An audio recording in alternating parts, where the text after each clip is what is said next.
Hey guys, I'm Stephen Teeters. I'm here at Ganglion Strength. We're going to go over some mobility drills for anything pretty much lower body. Keep in mind that I'm someone who has had a lot of hip issues, and so a lot of my warm-ups have come from physical therapy sessions. So some of these things may look familiar if you've been through some of that protocol, but these have been very helpful for me. Everything, for the most part, for me is down on the floor. So we're going to start with a hip flexor stretch. Toe and knee in line, and also really important that the back toe is up. If it's slack, you're not going to be able to engage properly. So back toe is up, squeeze the glute, that the side that is down on the floor for the knee is there, and then we're going to come overhead, and we're going to keep that glute squeezed, and we're going to pulse back and forth. And now we're getting a little bit of a hip flexor stretch, and we're also getting a little bit of an ankle mobilizer.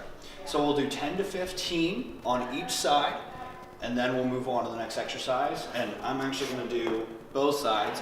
That way I don't feel imbalanced after doing this. See, I got a nice little pop out of the ankle there that actually felt really, really good. And again, back toe is up for the knee that is down on the floor, and on that same side, arm is overhead with the right glute squeezed now. Do two more. Good. So started with a little hip flexor stretch, and now we're going to hit a second hip flexor stretch just in a different way. So we're going to move to knee hugs. This is actually, if your low back is really tight, one of the better things to do even if you have an office job. So powerlifting aside, these can be really, really helpful just to get some low back pain kind of flushed out of the area. So I'm going to lay on my back, bring the knee up, hug and pull, and I want to keep this dynamic. So we're going to do a couple just for the video, but normally I would do 10 to 15 per side. And if you want a little more stretch in your piriformis, you can pull up and slightly in with the knee toward the chest, towards the middle of the chest. So again, it's up and a little bit in. And you'll feel on the lateral portion of the glute then. And you're again getting a double whammy and a little more bang for your buck. From here, fluidly, go right into what I call L's. I don't know what they're actually called, but L's works for me, and it's a good way to keep it in the memory bank. So I'll come straight up, straight leg raise, and across.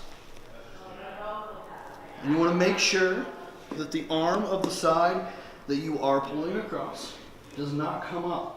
Say you get to here, you're not to the floor, and your arm starts to come up, stop the range of motion at the leg and just bring her back up. As soon as you have to compensate with another part of the body, you're not actually getting any extra range of motion from the part that you're trying to work. And so I'll do a couple here.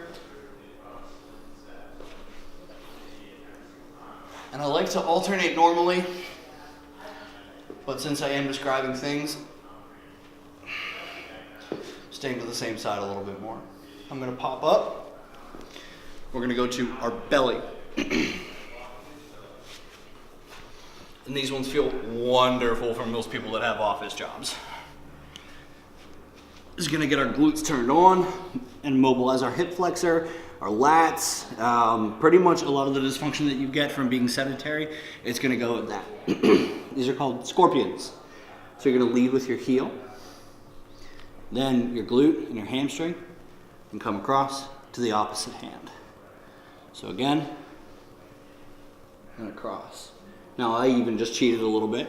So if you feel like your hand wants to come up, stop the range of motion, keep the hand down, and bring it back across.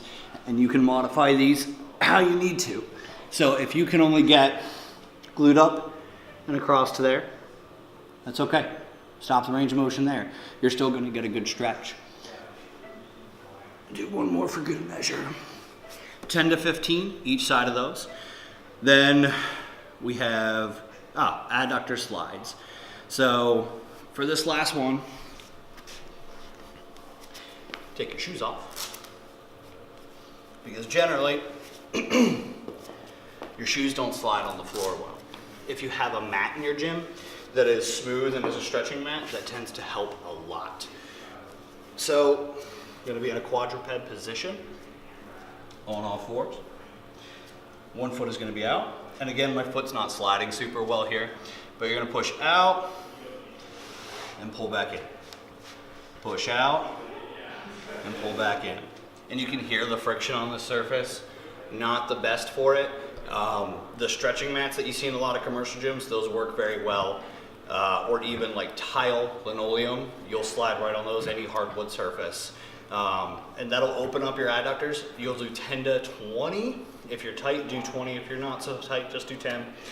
As you get further into the motion, go a little bit quicker and mobilize that adductor even a little more. Between all the motions that we just looked at, you've hit your hip flexor, your abductors, your adductors, and you're pretty warm and ready to go for your dynamic warm-up. You should have a little bit of sweat from that as well.